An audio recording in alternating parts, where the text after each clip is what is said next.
Gusto ko lang maka-picture. So pretty. Gusto ko naman ng maisip dito. Ano na naman nangyayari sa akin? Alam ko naman kung buti lang para sa'yo.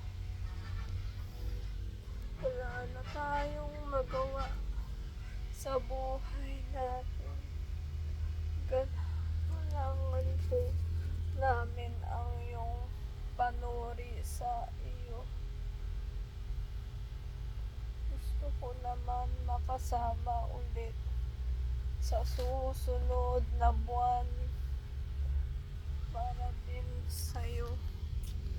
Gusto ko nang makasama ulit sa susunod na taon. Bakit parang hindi malaman? Kesa din sa'yo.